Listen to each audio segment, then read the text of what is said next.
I'm probably crazy for doing this. I know that the second this video goes live, some people are just gonna shut their brains off, get upset, jump to conclusions, and even on a personal level, like if I ever someday need to get a normal job and the company finds this video, I'm cooked. I'm probably already cooked, honestly. But here's the thing.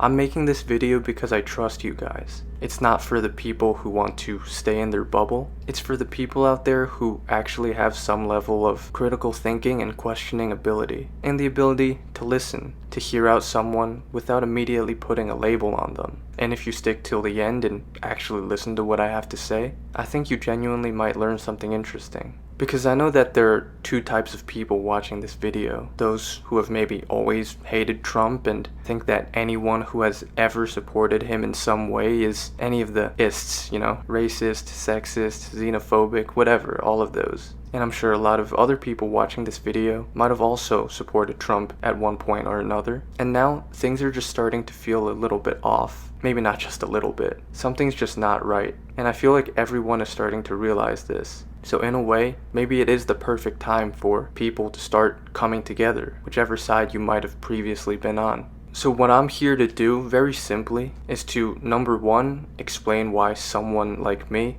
a Gen Z independent who's voted for Democrats before, actually decided to vote for Trump in the 2024 election. In very large numbers, by the way, it's not just me. But also why myself, and a lot of people who did support him at one point, now feel completely betrayed, especially by his recent actions if you've been following the news. Let's just go back to November 2024 real quick. And no, I wasn't some red hat wearing diehard. I didn't have a Trump flag in my room. I didn't think he was some kind of, hero or idol to look up to. I was just disillusioned and disappointed with the system. And you can call me crazy if I was the only one, but the facts show that I wasn't alone. An overwhelming amount of young people, especially young men, felt politically homeless at the time because we didn't trust the Democrats, the ones who were in power at the time. There was the whole Biden situation where they tried to cover up his mental state, the sudden dropout from the race after a horrendous debate performance, then Kamala somehow ending up on the ticket without ever winning a single vote in a single primary election. It just all felt like chaos, but staged chaos, scripted chaos, like some kind of corporate PR campaign, not even a real election anymore. Again, she didn't win a single vote. She was anointed, not chosen by the people. And that felt like a slap in the face to democracy itself. Like democracy itself is just a game for political elites to reshuffle pieces however they wanted. That's what at least pissed me off, and I know a lot of people felt that way too.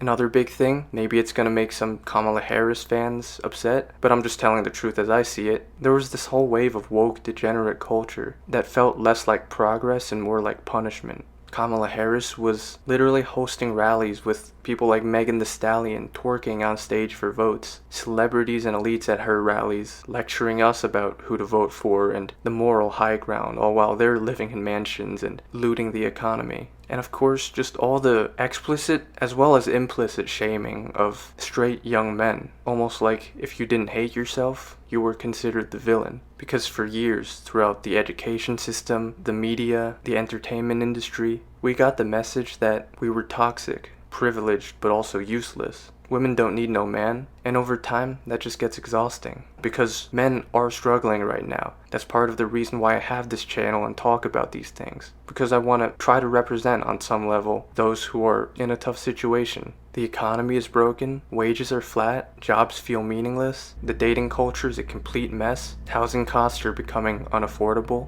and the overall culture constantly tells men that we're the problem. And that's when it goes beyond politics and becomes something personal. So then when someone like Trump comes along, goes on shows like Theo Vaughn and Joe Rogan, acts like just one of the bros, and tells us that we're not the crazy ones, that the system is broken, that we're not the villains, that hits pretty deeply, especially for young men who have nothing to lose to begin with. Because for a lot of us, he felt like a middle finger to the establishment, to the people in charge, presiding over these conditions, making life tough for us in the first place. Again, at the time, Trump, for all his flaws, felt like a rejection of all that had hurt us in the past few years. And the crazy thing was that his coalition even seemed like an inspiring alliance of people from all across the political spectrum who were tired of the status quo and were gonna implement real positive change. You had, for example, Tulsi Gabbard, who used to be a Democrat, who literally supported universal health care at one point and has been staunchly anti-war this whole time.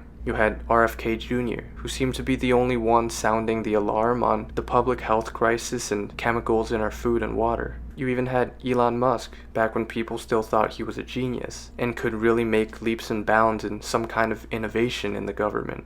Point is that whether you agree or not on the specific policies, a lot of young men, like myself, who didn't follow politics as closely at the time, got the vibes that Trump's campaign was the beginning of something new, something different than the status quo that had been constantly beating us down in our modern lives. And the elephant in the room is that it's true that a lot of Trump supporters, even to this day, are simply just cult members who have some kind of weird emotional attachment to him and will never criticize him no matter what. That's 100% true. But that doesn't mean that everyone who voted for him was like that. There were real, rational reasons why people like myself felt like he might be the better option at the time. And again, if you've actually listened to the words coming out of my mouth and thought about them on a slightly deeper level than just the surface, you'll understand it, even if you've never supported Trump yourself. But now, fast forward to, 6-7 months later after his inauguration, and things have completely changed. Trump has spit in the face of his entire base who supported him. And I'm not saying that because I switched teams. The one thing that annoys me is when people make assumptions about what kind of person I am politically. I'm saying all of this specifically to show that I'm not on a team. I don't have some kind of weird emotional attachment to any politician like partisan loyalists do. And I try my best to look at individual issues and policies objectively. And objectively, a lot of Trump's actions have betrayed the people who once believed in him. The first signs of it was when he said he would drain the swamp, but what did he do? Filled it with even more swamp creatures. Case in point, Marco Rubio, Little Marco, Secretary of State. Are you kidding me? That guy has literally spent his entire political career doing the bidding of defense contractors, other lobbyists, and even foreign interests. He's the neocon of all neocons. Never met a war he didn't like. Putting an establishment shill like him in that position is the exact opposite of what drain the swamp actually means. Meanwhile, people like Tulsi Gabbard, who represented something new and unique, got pushed to the back and sidelined. Trump didn't even listen to her at all on the Iran issue when she claimed multiple times that Iran's not building a nuclear weapon. This whole time, she's been one of the few voices in the administration pushing for diplomacy, not getting involved in foreign wars, and Trump just spits in her face like he spits in the face of all the anti-war MAGA people.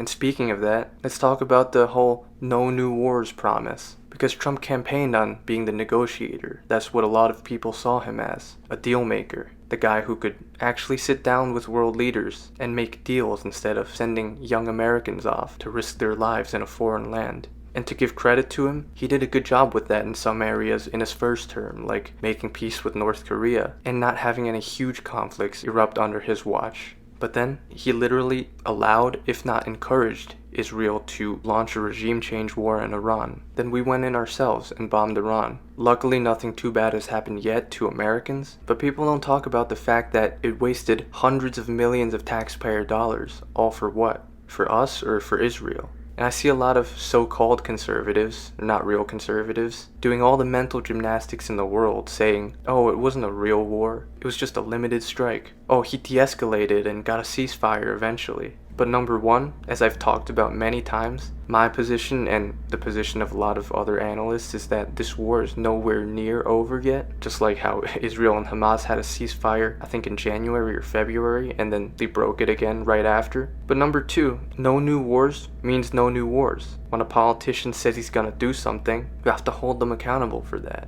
instead of finding all the excuses in the book. If you're the negotiator and did a fairly good job of that in the first term, you're supposed to prevent things from reaching that point. Not let it happen and then say, oh, at least it wasn't worse. At the end of the day, Trump only proved that he can't control the Middle East. Specifically, he can't keep our greatest ally in check. He allowed himself to be dragged into a war that I don't think he originally wanted, and that's just weakness. That's not America first.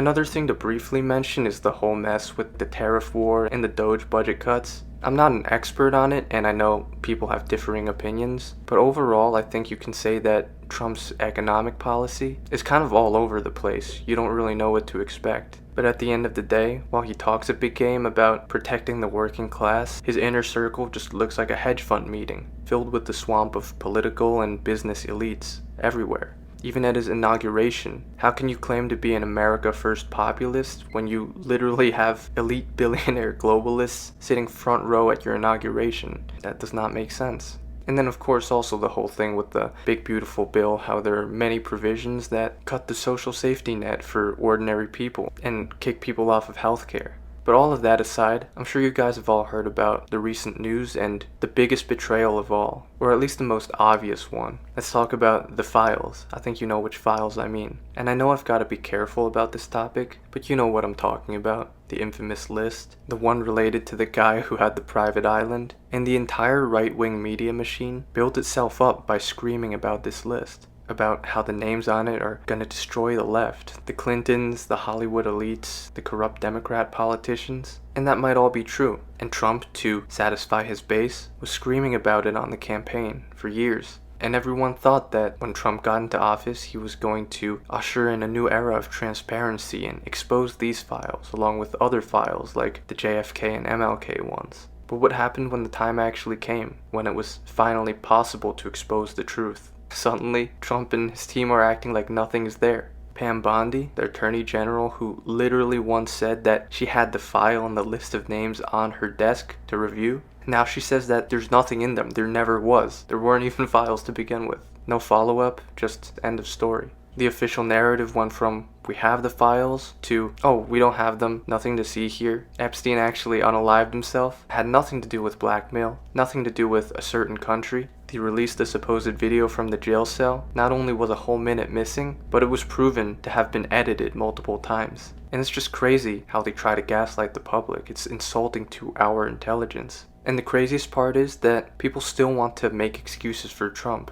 They're blaming Pam Bondi and Kash Patel, using them as scapegoats and all this. Everyone's like, oh, it's not Trump's fault. It's his administration that dropped the ball and they need to be fired right away. But even if that is true, aren't these literally the people that Trump picked? Shouldn't he have some responsibility in that? And let's be real, I think anyone with common sense knows that it's overwhelmingly likely that Trump is in the files himself. That's why he doesn't want it to be out. It's that simple. There are tens, maybe hundreds of pictures and even videos of him with Jeffrey E. And they weren't just acquaintances that rubbed shoulder at a high society gathering once or twice. They literally partied together, and I think there's a clip of Jeffrey saying that Trump was his best friend at one point. There's flight logs, eyewitness testimonies, even people in his own circle have acknowledged the connection. And now the fact that Trump is pretending that none of this exists, blocking the release of the files, trying to gaslight his own supporters into thinking that there's nothing to see, and trying to blame them for not focusing on other more important issues, I think that tells you everything.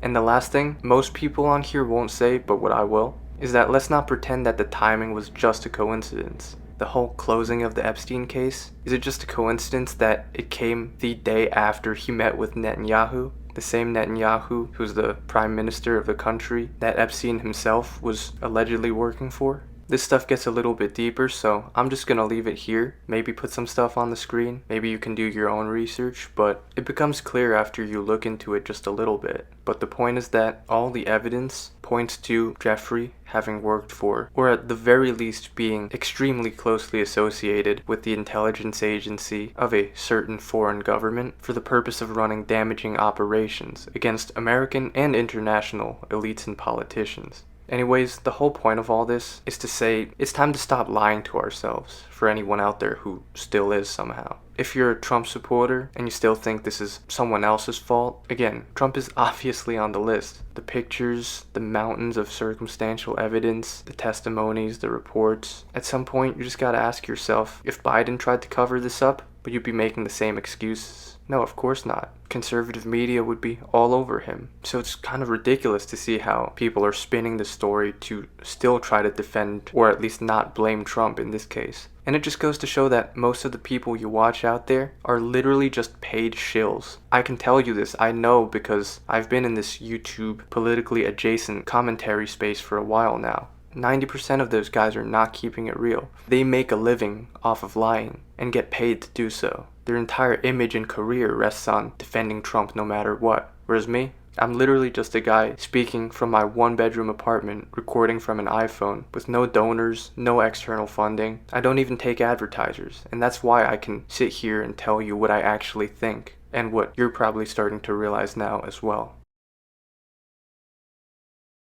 At the end of the day, all politics is corrupt. And while it's reasonable to have arguments about which side is worse than the other, I don't think that either major party in America right now is genuinely looking after the people, or even America as a country, on a more nationalistic level. It's all a puppet show. It's a conglomerate of elite individuals trying to consolidate power for themselves. And it's a big club, and you're not in it. Neither am I, nor do I want to be. And just know that while the effects of politics is extremely real, what you watch online, like 90% of all the pundits and commentators of the world, what you're watching there is just theater, designed to convince us to choose one team over the other instead of actually using critical thinking and analyzing situations for yourself. And it's designed to divide us. So while we're yelling at each other online about who the biggest idiot is, the people at the top keep getting richer and more powerful, and getting away with literal crimes in this case. It's horrible, the things they've done, and everyone can agree on that. All I'm saying is that you don't need to pick a side. Both of them will let you down. I think the best way to go about politics on an individual level is just as simple as thinking for yourself, looking at issues one by one instead of choosing to follow all the guidelines of a specific doctrine over the other, making it a team sport or a tribal thing. Because when you look at individual issues, there's actually so much that people on both sides agree on. Get corruption out of politics. Use tax money to actually benefit American citizens instead of promoting foreign wars. Hold criminals accountable. You know which ones I'm talking about. In all these cases, we agree on the issues, but just not the side that we've chosen, the party, the tribe. All I'm saying is that you don't have to idolize any politician. You don't have to ride or die with Trump or Kamala or Vance or Mamdani or anyone else. You can just think for yourself. Be skeptical, ask questions, and when something doesn't feel right, just say it, to the best of your abilities at least. Because at the end of the day, there are two choices. The first one is you can check out of the political system completely, focus on your own life, your own health, your own path, build something real and personal that no one can take away from you. And honestly, no one can blame you for that. For the longest time, that's what I wanted to do. Or the second option is you can speak up, fight back in some way, but not for a party, not for a label, but against the rot at the core of the system itself. Because whether we're left or right, most of us want the same basic things. And for the things that we do disagree on, we can figure that out later once the issues we agree on are actually solved. So maybe the future isn't in picking a team, but in finding some common ground, making strategic alliances around shared issues, and calling out anyone, even if it means Trump or your favorite politician, when they betray what's right and what they promise to deliver. I feel like this is just basic stuff. As always, thank you so much for watching, and I gotta shout out everyone who supports me on Patreon and channel memberships. It means the world to me because, like I said before, I don't take sponsorships, I'm not funded by anyone, no one's telling me what to say. I make all these videos, start to finish, from scratch, all by myself, and the only way I can keep doing that is with your support. So again, huge shout out to everyone on my Patreon or channel memberships, and if you'd like to join there, obviously there's a lot of bonus content as well. On Patreon you can join our community chat and talk to each other, and you can see a lot of behind the scenes, pretty interesting posts. And on channel memberships you can watch some of my more personal and in-depth members only videos. Also all of my previous full-length live streams if you missed them while they were live. And if you're on either one of those, feel free to message me directly on any platform. And of course, also gotta plug the second channel. If you want a break from politics, which is what we all need sometimes, on my second channel I post a lot of travel and hiking content. Really cool stuff on there. Got some insane videos coming up, so be sure to check that out, subscribe. We're almost at 1,000 subscribers on there. Also, thank you for 50K. I appreciate everyone. As you know, I always make sure to heart or respond to as many comments as I can, just as a way of showing my appreciation to all of you guys who allow me to have some kind of a platform to share my voice. Thanks again for that.